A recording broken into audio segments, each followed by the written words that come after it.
SIM पानी नवयुवक र गीत। 2076 साल पुस 17 गतेको दिन थियो। अनेकौं आकार प्रकारका सवारी साधनहरूको बाक्लो चाप रहेको व्यस्त सडकको छेउमा उभिएर सिधै रुकुम पुग्ने गाडी कुर्न थालेको 2 घण्टा पुरा भयो। टिनाउ खोलाबाट आएको चिसो बतासले हातका औँला र विशेष गरी गालामा बढी चिसो हुँदै थियो। हामी 2 जना नजिकैको प्रतीक्षालयमा घरि उठ्ने र घरि बस्ने गर्थ्यौं। साँझ 9 बजे पछि क्रमशः सवारी साधनहरू पातलिँदै गए। पसल र होटेलहरू पनि क्रमशः बन्द हुँदै गए। 10 बजेपछि त 1-2वटा सवारी साधन बाहेक पुरै बजार सुनसान हुँदै गयो। हामी 2 जना घरि उठ्थ्यौं, घरि बस्थ्यौं, घरि यताउति गर्थ्यौं। सायद एक्लै भएको भए यो प्रतीक्षाको घडी साह्रै अत्यास लाग्दो हुँदो होला। तर 2 जना भएकाले प्रतीक्षाको फल रमाइलो भइरहेको थियो। साँझ 7 बजेदेखि गाडीको प्रतीक्षा गर्न सुरु गरेको हामी 2ले कुनै बेला पार्टी संगठनको कुरा गर्थ्यौं भने कुनै बेला पारिवारिक कुरा गर्थ्यौं। कुनै बेला धनगढी महेन्द्रनगरतर्फ जाने गाडीवालाहरूले नमईसम्म जाउँ भन्दै जबरजस्ती आफ्नो गाडीमा चढाउने प्रयत्न गर्दथे। तर हामीलाई सिधै रुकुम जिल्लाको मुसिकोट खलङ्गा पुग्ने गाडीको आवश्यकता थियो। त्यसैले हामी बीचमा ओर्लेर चढ्नुपर्ने गाडीमा बस्न चाहन्नथ्यौं। साँझको 11:30 बजेतिर करिब 4.5 घण्टाको प्रतीक्षा पश्चात हामीले पर्खेको एउटा गाडी हर्न बजाउँदै हाम्रो अगाडि आइपुग्यो। हामी उक्त गाडीमा चढ्यौं। हामी 2लाई पुच्छारतिर बस्न पठाइयो।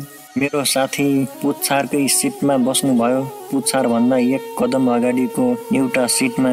यस्तै 16-17 वर्ष एक नवयुवक मस्तसँग निदाइरहेको थियो। त्यही नवयुवकसँगैको एउटा खाली सिट देखेर म त्यही गएर बसेँ। म पनि त्यहाँ बसेको केही क्षणमै निदाएछु। पछि म बिउजँदा त्यो नवयुवक पनि बिउजेको थियो। कता हो बाबु तपाईको घर? मैले उसलाई सोधेँ। जिपसिङ गाउँको नाम सुन्नु भएको छ? उसले मलाई प्रति प्रश्न गर्यो। सुन्ने मात्र होइन, त्यो गाउँको आसपासमा पुगेको पनि छु। मैले भने, हो त्यही गाउँ हो। उसले भन्यो, तपाईको घर कहाँ हो नि? त्यो नवयुवकले मेरो घर पनि सोध्यो। मुसिकोट खलङ्गा हो। मैले उसलाई मेरो ठेगाना बताएँ। गाडी आफ्नै गतिमा अगाडि बढिरहेको थियो। गाडीमा माया प्रीतिको गीत कानको जाली फुट्ला जस्तो गरी घन्किरहेको थियो। तपाईँ कहाँबाट आउनु भएको हो? उसले मलाई सोध्यो। म बुटोलबाट हो। बुटोल के कामले जानु भएको हो? पार्टीको कार्यक्रममा। कुन पार्टी हो? राष्ट्रिय जनमोर्चा। मलाई गाडीमा कुराकानी गर्न झिजो लागिरहेको थियो। तर त्यो नवयुवक भने मसँग गफ गर्न चाहिरहेको थियो। एउटा कुरा सोध्छु है। त्यो नवयुवकले मसँग कुरा गर्ने मेसो निकाल्दै थियो। सोध्नुहोस् न। मैले जागर नलागी भने। राष्ट्रिय जनमोर्चाले कुन सिद्धान्त मान्छ? उसले मलाई गहिरो कुरा सोध्यो। मार्क्सवाद, लेनिनवाद, माओ विचारधारा राष्ट्रिय जनमोर्चाको प्रथम प्रदर्शक सिद्धान्त हो। मैले सटिक जवाब दिने प्रयास गरेँ। यो पनि कम्युनिस्ट हो? मैले दिएको जवाफले उसमा झन् उत्सुकता पैदा गर्यो। हो, नेकपा मसालसँग सम्बन्धित मोर्चा हो। मैले उसलाई जवाफ दिएँ। तपाईँ यो पार्टीको कुन पदमा हुनुहुन्छ? उसले सोध्यो। म हाल राष्ट्रिय जनमोर्चा रुकुमको जिल्ला अध्यक्षमा रहेर काम गरिरहेको छु।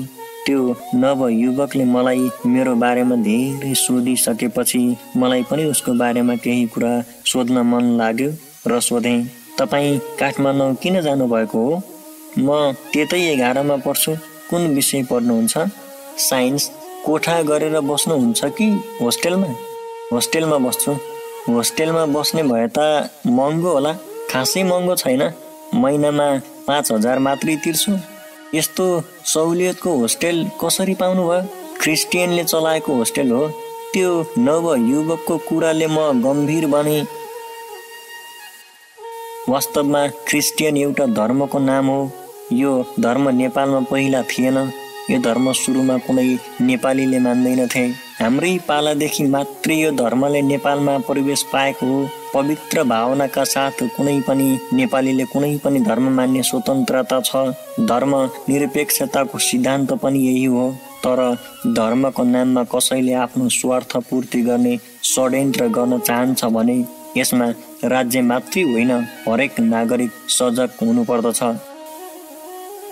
आज हाम्रो देशमा इसाईकरणको जुन वृद्धि भइरहेको छ, यसमा साम्राज्यवादी स्वार्थ मिसिएको छ।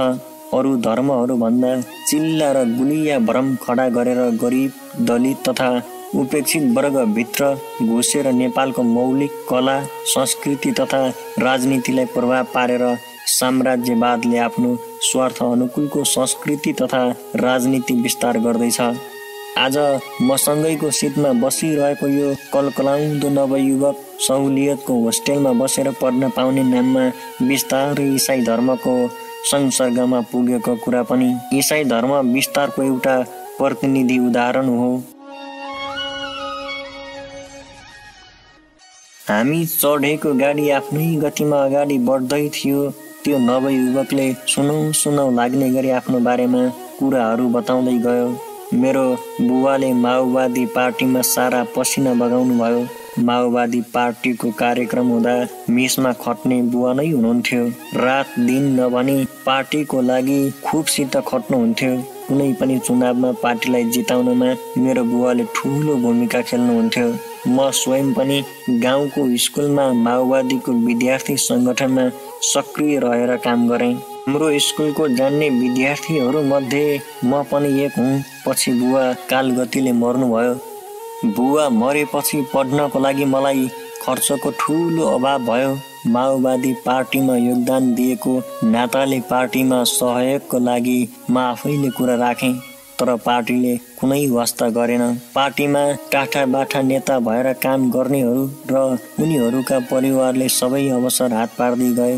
तर इमान्दार कार्यकर्ता भएर काम गर्ने मेरो बुवा जस्ता सर्वसाधारणले मर्दा पार्टीको झन्डासम्म ओढ्न पाएनन्। आजभोलि मलाई राजनीतिको कुरा सुन्न पनि मन लाग्दैन।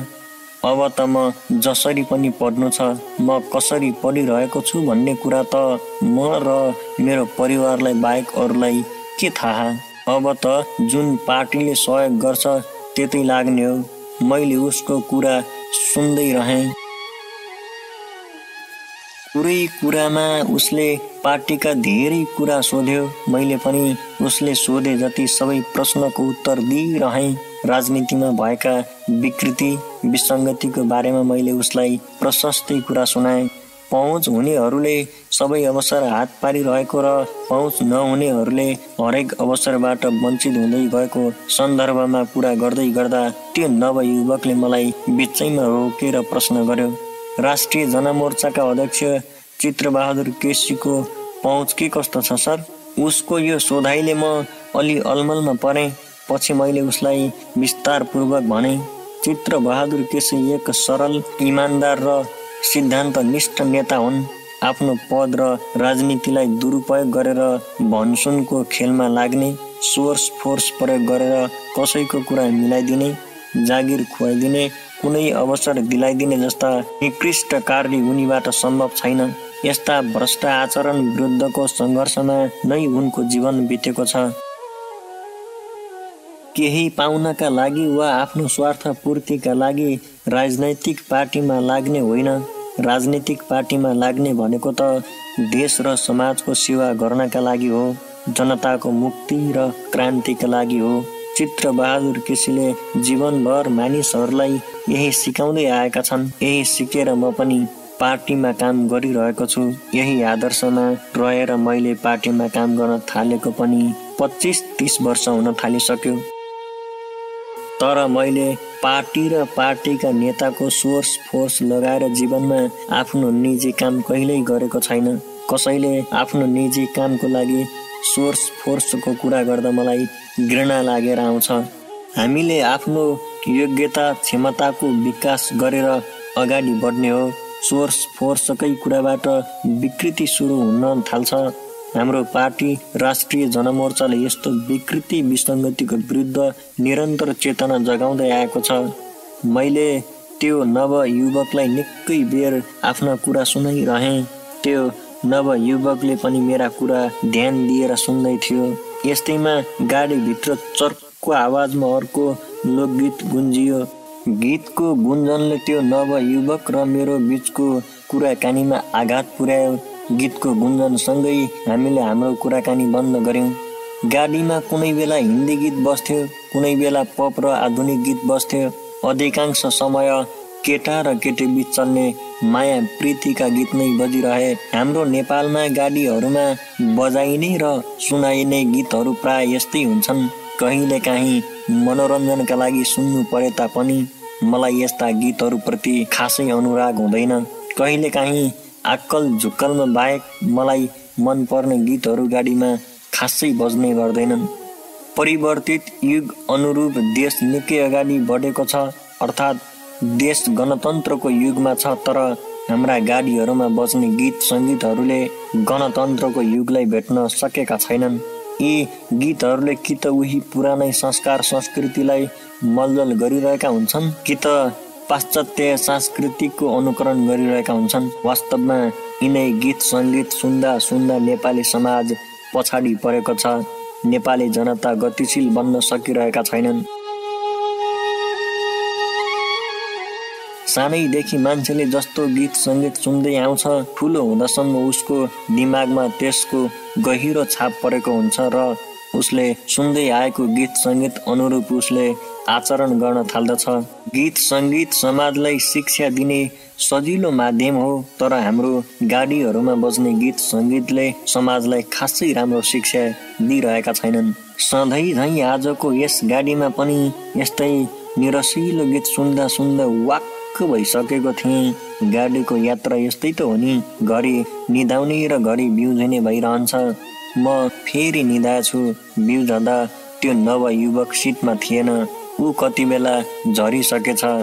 गाडीमा गीत गुन्जिनै रहेको थियो, तर यो गीत अगाडि बजेका गीतहरूभन्दा फरक थियो। गीतका रचनाकार, सङ्गीतकार तथा गायक गायिकाहरू को थिए मलाई थाहा भएन। देशमा भएको व्यथिति विकृतिको विरुद्धमा, अन्याय अत्याचार र भ्रष्टाचारको विरुद्धमा गुन्जिएको गीतको अन्तिम टुक्का यस्तो खालको थियो। चिन्ता लाग्न थाल्यो, यो देशका जनता खुसी हुने कहिले आउला पालो। यो गीतले मलाई निकै मन्त्रमुग्ध बनायो। आजको नेपाली समाजमा यस्तै किसिमका गीत सङ्गीतको अझ धेरै खाँचो छ। देश प्रेमका गीतहरू, राष्ट्र निर्माणका गीतहरू, जनमुक्तिका गीतहरू धेरैभन्दा धेरै उत्पादन हुनुपर्दछ। यी गीतहरूले पुरानो खालका संस्कार संस्कृतिलाई मलजल गरिरहेका र पाश्चात्य संस्कृतिको अनुकरण गरिरहेका भद्दा गीत सङ्गीतलाई जित्दै जानुपर्छ। हामी चढ्ने हरेक गाडीहरूमा अधिक मात्रामा यस्ता गीत बज्ने हो भने दैनिक कति मान्छेहरूको मनमा राष्ट्र प्रेमको भावना पलाउँथ्यो होला।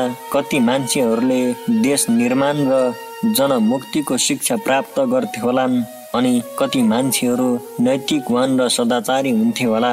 यस्तै कल्पनामा डुब्दै गाडीको सिसा खोलेर बाहिर हेरेँ। बाहिर सिमसिम पानी परिरहेको थियो। मुसिकोटको बाग बजार स्थित प्रहरी पोस्ट छेउमा आएर गाडी रोकियो। अब आजको निम्ति मेरो यात्रा टुङ्गिएको थियो। त्यसैले सँगै गाडी चढेर पुच्छारको सिटमा बसिरहेका साथीसँग बिदाईको हात मिलाएर म गाडीबाट ओर्लिएँ अनि सिमसिम पानीमा भिज्दै कोठामा पुगेँ। सिमसिम पानी, नवयुवक र गीत। गिरिप्रसादद्वारा रचित यो वास्तविक लेख हामीले त्रिवेणी दर्पण नामक पुस्तकबाट साभार गरेका हौँ। लेखक गिरिप्रसाद बुढालाई हार्दिक धन्यवाद सहित वाचन कर्णबहादुर खत्री आइडिया। धन्यवाद, नमस्कार।